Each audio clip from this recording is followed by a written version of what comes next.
Hello दोस्तों, स्वागत है हमारे नए वीडियो में। आज की वीडियो में हम लोग जिस मूवी को एक्सप्लेन करने वाले हैं ये एक रोमांटिक ड्रामा मूवी है और इस मूवी का नाम है नताशा, जिसे 2015 में रिलीज किया गया था। इस मूवी के स्टार्टिंग में हम लोग 16 साल के एक लड़के मार्क को देखते हैं जो कि अपने दोस्तों के साथ पार्टी कर रहा होता है। यहाँ वो एक लड़की के पास आता है, लेकिन वो लड़की उसे प्लेजर नहीं देती है और उसके खड़े एल पर धोखा हो जाता है। इसके बाद मार्क अपने घर जाता है। इसके बाद वो अपने लैपटॉप को ऑन करके वीडियोस देखता है और अपने हाथों की शक्ति दिखाकर सो जाता है। सुबह में उसकी मॉम उसे उठाने के लिए आती है। वो उससे कहती है आज तुम्हारे अंकल और जिन आने वाले हैं। अब काफी टाइम गुजर चुका है। मार्क के अंकल और जिन यहाँ आ चुके हैं। जिना अभी यहाँ रसिया से आई थी। जब वो सभी को खाना सर्व कर रही होती है तब मार्क उसे ही देखता है। इसके कुछ देर बाद मार्क अपनी सिस्टर से मिलता है, जहाँ उसकी सिस्टर उसे बताती है कैसे जिना की ड्रेस की वजह से सारे लोग उसे ही देख रहे थे। तभी इनकी मॉम यहाँ आती है और वो इन लोगों से कहती है ये तो रसिया का फैशन है और हम लोगों को उसे उसके कपड़ों से जज नहीं करना चाहिए। जीना की पहले भी एक शादी हो चुकी थी जिससे उसे एक बेटी है और उसका नाम नताशा है। नताशा को लाने के लिए उसकी माँ जीना उसके पास जाती है। जब वो लोग रसिया से लौटती हैं तब फैमिली के सारे लोग उन्हें रिसीव करने के लिए एयरपोर्ट पर जाते हैं, जहाँ मार्क पहली बार नताशा को देखता है जिसकी उम्र 14 साल थी। कुछ दिनों के बाद मार्क के अंकल और जीना शादी कर लेते हैं। ये सारे लोग इस पार्टी में बहुत खुश थे, लेकिन इस पार्टी में नताशा बोर हो रही थी। तभी मार्क की मॉम मार्क को बताती है यहाँ हमारे बीच नताशा बोर हो रही है, इसलिए वो मार्क को उसे अपना घर दिखाने के लिए बोलती है। इसके बाद मार्क नताशा को अपना घर दिखाने के लिए ले जाता है। इसके बाद वो उसे अपने कमरे में लेकर जाता है। नताशा मार्क से पूछती है तुम यहाँ क्या क्या करते हो।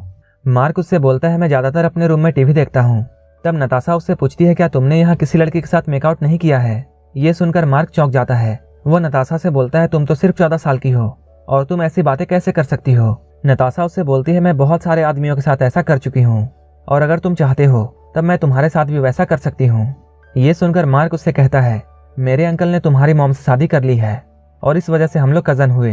ये सुनकर नताशा उससे बोलती है मैं अपने मॉम से बहुत नफरत करती हूँ और उनका कई मर्दों के साथ अफेयर रह चुका है और ये सब उसने अपनी आंखों से देखा है। ये सुनकर मार्क चुप हो जाता है। रात में मार्क की मॉम उसे बोलती है नताशा पहली बार इस देश में आई है और तुम्हें ही उसका ख्याल रखना होगा।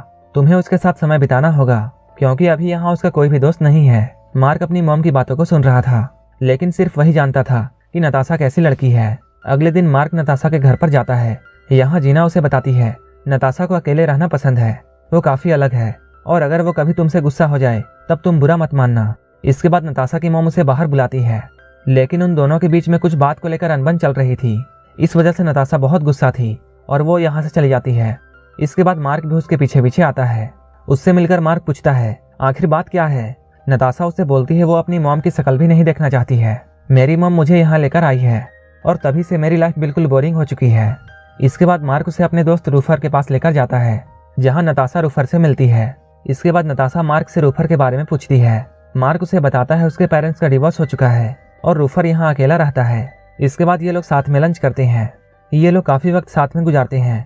इसके बाद जाते हुए नताशा उससे बोलती है कल मैं तुम्हारे घर पर आऊंगी। जब अगले दिन मार्क पढ़ रहा होता है तब नताशा उससे मिलने के लिए आती है। यहाँ ये लोग एक दूसरे के साथ बातें करते हैं। इसके बाद ये लोग साइकिल से बाहर घूमने के लिए जाते हैं। यहाँ मार्क अपने दोस्तों से मिलता है। तभी नताशा को यहाँ पता चलता है मार्क अपने दोस्तों के साथ गांजा पीता है। उसे ऐसा करते हुए नताशा देख लेती है और वो मार्क से पूछती है क्या वो भी स्मोक कर सकती है। अगले दिन जब नताशा मार्क के घर पर आती है तब मार्क उसे स्मोक करने के लिए देता है। इसके बाद वो मार्क से उसका लैपटॉप मांगती है। वो जैसे ही लैपटॉप ऑन करती है वहाँ उसे पोर्न मूवीज दिखती है जो कि मार्क ने देखकर ऐसे ही छोड़ दिया था। ये देखकर नताशा बहुत खुश होती है और वो लैपटॉप लेकर मार्क के पास आती है और वो उससे बोलती है मैं तुम्हें कुछ दिखाना चाहती हूँ। ये कहकर वो मार्क को अपने न्यूड फोटोज दिखाती है। साथ ही वो उससे ये कहती है वो भी इस तरह की वीडियोस बनाती है और वो यहाँ मार्क को सेड्यूस करने की कोशिश करती है और वो अपने कपड़े उतारने लगती है। इसके बाद मार्क भी अपने आप को कंट्रोल नहीं कर पाता है। इसके बाद ये लोग बैठकर वीडियोस देखते हैं। नताशा यहाँ मार्क को बताती है वो 12 साल की उम्र में ही ये सब करने लगी थी। वो ऐसा पैसों के लिए करती थी जिसके बारे में उसकी मॉम को पता चल गया था और उसकी मॉम उसके सारे पैसे लेना चाहती थी और यही वजह थी कि वो अपने मॉम से नफरत करती है। इसके बाद ये लोग हर रोज मिलते थे और ये लोग साथ मिलकर भयंकर घपाघप करते थे। अब मार्क को नताशा से प्यार होने लगता है। वो उसे घुमाने के लिए बहुत सारे जगहों पर लेकर जाता है। इसके कुछ दिनों बाद मार्क के अंकल और जीना बाहर चले जाते हैं, इसलिए नताशा मार्क के घर पर ही रुकती है। रात को ये दोनों चैटिंग करते हैं, फिर एक दूसरे को गुड नाइट कहकर सोने के लिए जाते हैं। लेकिन थोड़ी देर बाद नताशा मार्क के कमरे में आती है। वो कहती है उसे नींद नहीं आ रही है, इसलिए वो लोग बाहर घूमने के लिए जाते हैं। यहाँ नताशा मार्क को ये बताती है कि उसे यहाँ बहुत अच्छा लगता है और वो मार्क से ये कहती है वो यहाँ सारी जिंदगी रहना चाहती है। मार्क उससे कहता है ये तुम्हारा ही घर है। नताशा मार्क से कहती है मेरी मॉम तुम्हारे अंकल को चीट कर रही है, अभी भी उनका किसी और के साथ अफेयर चल रहा है और मैंने ये बात तुम्हारे अंकल को बता दी है, लेकिन उन्होंने मेरी बात पर भरोसा नहीं किया और वो मुझे ही झूठा समझते हैं। कुछ दिनों बाद जीना और मार्क के अंकल वापस आते हैं। वो लोग नताशा को अपने साथ चलने के लिए कहते हैं, लेकिन नताशा उनके साथ जाना नहीं चाहती है। वो कहती है वो यहीं रहना चाहती है। तब उसकी मॉम गुस्सा होती है और उससे वो बोलती है मुझे पता है तुम यहाँ क्यों रहना चाहती हो और मुझे ये सब पता है कि तुम मार्क के साथ क्या करती हो।